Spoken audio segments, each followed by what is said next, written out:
تم توبہ کرنے والے بنو، میں تمہارے سارے معاف کروں گا۔ یا عبادی الذین اسرفوا علی انفسہم، اے میرے نافرمان بندو آ جاؤ مجھے منا لو، مجھے راضی کر لو۔ من تقرب الی تلقیتہ من بعید، تم مجھے راضی کرنے آؤ، میں آگے بڑھ کے تمہارا استقبال کروں گا۔ کوئی ناراض، میں کسی سے ناراض ہو جاؤں، وہ مجھے منانے آئے تو میں اس کا استقبال کروں گا یا منہ موڑ کے بیٹھوں گا اور اسے سلواتیں سناؤں گا، جلی کٹی سناؤں گا؟ میرا رب کہتا ہے لیاری کا جو مجھے راضی کرنے آتا ہے میں آگے بڑھ کے اس کا استقبال کرتا ہوں۔ میں کہتا ہوں آجا میرا بندہ، میں تو کب سے تیرے انتظار میں تھا کہ کب توبہ کرے گا اور میں معاف کروں گا، کب توبہ کرے گا اور میں معاف کروں گا۔ اللہ کو اپنا بناؤ، اس کے در پر جھکنے کے ساتھ ہمارے گناہوں کی حیثیت ہی کوئی نہیں ہے۔ بنی اسرائیل میں ایک آدمی نے 99 قتل کیے، اس کو خیال آیا میں توبہ کروں، ایک عبادت گزار کے پاس گیا اور اس سے پوچھنے لگا میں نے 99 قتل کیے ہیں، میری توبہ ہو سکتی ہے؟ اس نے کہا ہرگز نہیں، تو بڑا ظالم ہے، تیری کوئی توبہ نہیں۔ اس کو غصہ چڑھا، اس نے اسے بھی قتل کر دیا، 100 کر دیے۔ پھر اس کو خیال آیا میں توبہ کروں تو وہ ایک عالم کے پاس گیا اور اس سے پوچھنے لگا میں نے 100 قتل کیے ہیں، کیا میری توبہ ہو سکتی ہے؟ کہ بیٹا کیوں نہیں ہو سکتی توبہ؟ ہائے ہائے ہائے ہائے ہائے، میرا رب ایک مثال دیتا ہے، کہتا میرا بندہ تو اتنے گناہ کر کہ زمین کو بھر دے، اس خلا کو بھر دے، چاند تاروں ستاروں کو بھر دے، اتنے گناہ کر کہ آسمان کی چھت کو لگا دے، زمین سے اٹھا اور آسمان کی چھت کو لگا دے، اتنے گناہ کرنے کے بعد صرف ایک دفعہ کہہ دے یا اللہ معافی دے دے تو میں سارے ہی معاف کروں گا، سارے معاف کروں گا، ولا ابالی، اور مجھے کوئی پرواہ نہیں ہوگی۔ انہوں نے کہا بیٹا گناہوں کی معافی تو یقیناً ہے لیکن توبہ کا ہونا ضروری ہے، تیری توبہ پکی ہونے کے لیے یہ ماحول چھوڑنا ضروری ہے، تو یہ بستی چھوڑ کے اس بستی میں چلا جا، وہاں نیک لوگ رہتے ہیں، ان کی صحبت میں تو رہے گا تو تیری توبہ پکی ہو جائے گی۔ اس نے کہا میری معافی ہو جائے، میری معافی ہو جائے، میں ہر کام کرنے کو تیار ہوں۔ بوریا بستر اٹھایا، جو تبلیغ والے کہتے ہیں گھر چھوڑو، لیاری چھوڑو، بستر اٹھاؤ اور چلے کے لیے نکلو، 4 مہینے کے لیے نکلو کہ اپنی توبہ کو پکا کرو، ورنہ ماحول کی گندگی پھر آدمی کو گرا دیتی ہے، پھر گرا دیتی ہے، پھر گرا دیتی ہے۔ وہ نکلا، راستے میں موت آئی، جب موت نے جھٹکا دیا تو اس نے چھلانگ لگائی اس نیک لوگوں کی بس کی طرف، وہ ایسے اس کے ہاتھ اس کے آگے اور پورا جسم ایسے آگے پھیلا ہوا۔ اللہ تعالیٰ نے لیاری والوں کو قصہ سنانا تھا تو دونوں فرشتے بھیج دیے، جنت کا بھی آ گیا، جہنم کا بھی آ گیا۔ جہنم والے کہنے لگے مجرم ہے ہتھ کڑی لگاؤ، جنت والے کہنے لگے مہمان ہے سہرے پہناؤ۔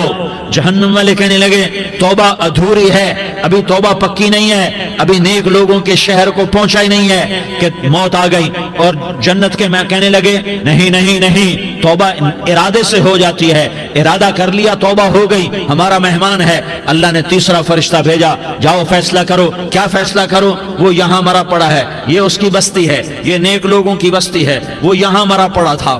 اللہ تعالیٰ نے کہا فیصلہ کیا کرتا ہوں کہ یہ فاصلہ ناپو، اگر گھر کے قریب ہے تو دوزخ والے لے جاؤ، اگر نیک لوگوں کی بستی کے قریب ہے تو جنت والے لے جاؤ، یہ میرا فیصلہ ہے۔ ہائے ہائے واہ میرا رب، میں تیرے قربان۔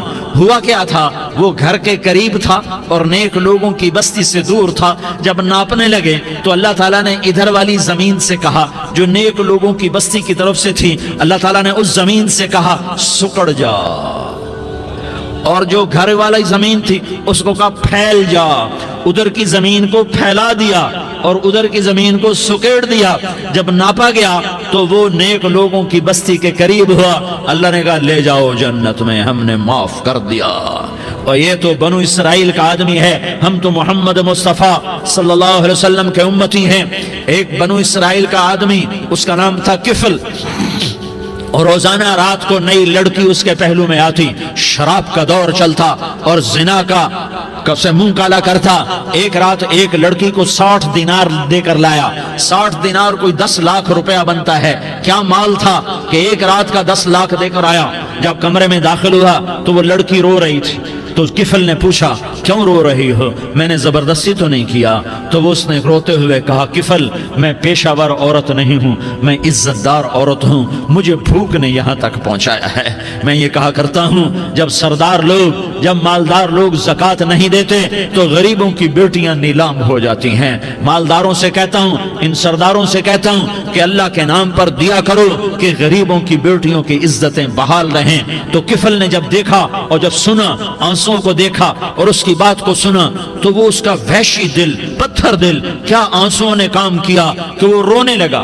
کفل رونے لگا اور کہنے لگا بہن جس عزت سے آئی تھی اسی عزت سے واپس چلی جا، اور میں بڑا کتا انسان ہوں، میں بہت گندا انسان ہوں، میں تیرے آنسوں کے طفیل توبہ کرتا ہوں، تو میرے لیے دعا کر دے، اللہ میری بخشش کر دے، اور تو چلی جا اپنی عزت کی سلامتی کے ساتھ، اور جو مال میں نے تمہیں دیا تھا تمہیں ہدیہ۔ وہ بچی گھر پہنچی اور کفل کو پتہ نہیں اگلے لمحے کیا ہونے والا ہے۔ تھوڑی دیر کے بعد کفل مر گیا، اچانک جوانی میں موت آ گئی۔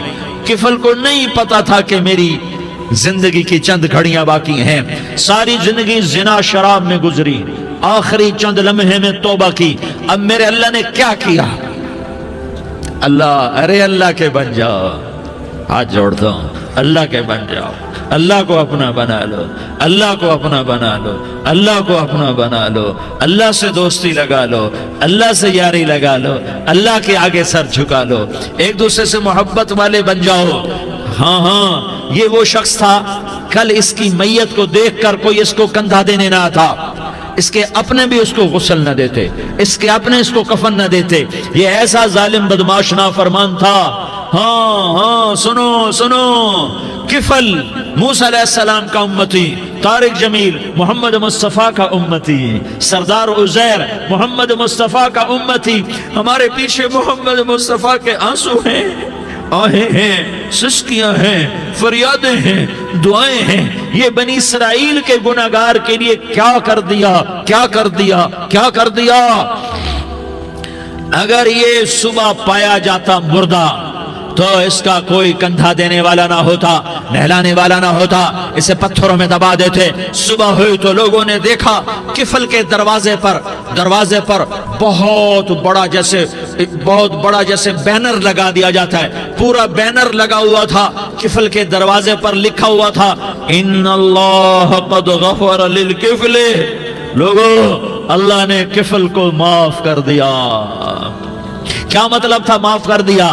کہ جاؤ جنازہ پڑھو، جاؤ دفن کرو، جاؤ غسل دو، جاؤ کفن دو، میں نے کفل کو معاف کر دیا۔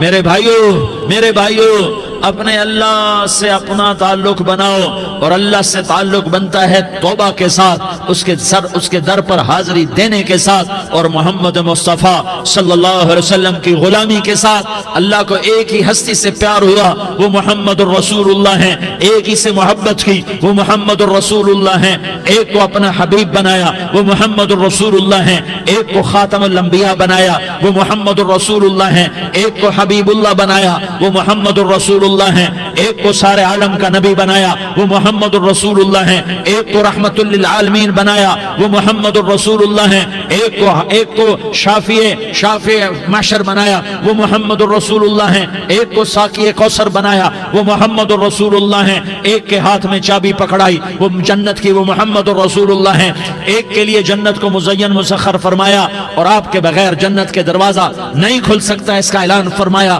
وہ محمد الرسول اللہ ہیں۔ اللہ سے جڑنے کا سردار عزیر ہو یا اس کا گنمین ہو، طارق جمیل ہو یا اس کا ملازم ہو، دونوں کے لیے ایک ہی راستہ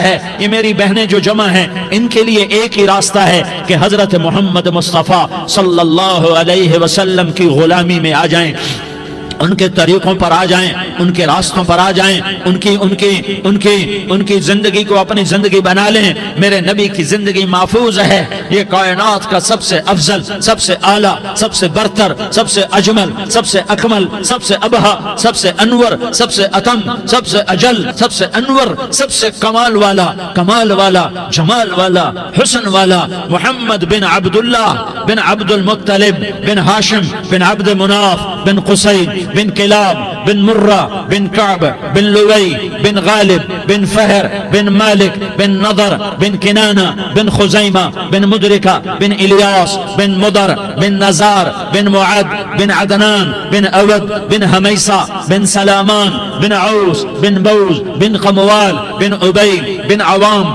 بن ناشد بن حزاء بن بلداس بن يدلاف بن طابخ بن جاحم بن ناحش بن ماخي بن عيفي بن عبقر بن عبيد بن الدعاء بن حمدان بن سنبر بن يثربي بن يحزن بن يلحن بن إرعوى بن عيغي بن زيشان بن عيسر بن أقناد بن إيهام بن مقصر بن ناحس بن زارح بن سمي بن مزي بن عوز بن عرام بن قيدار بن إسماعيل بن إبراهيم بن آذر بن ناحور بن سروج بن رعود بن فائج بن عابر بن أرفقشاد بن سام بن نوح بن لامك بن متوشالة بن إدريس بن يرد بن ملهلئيل بن قينان بن آنوش بن شيس اور بن آدم علیہ الصلاة والسلام.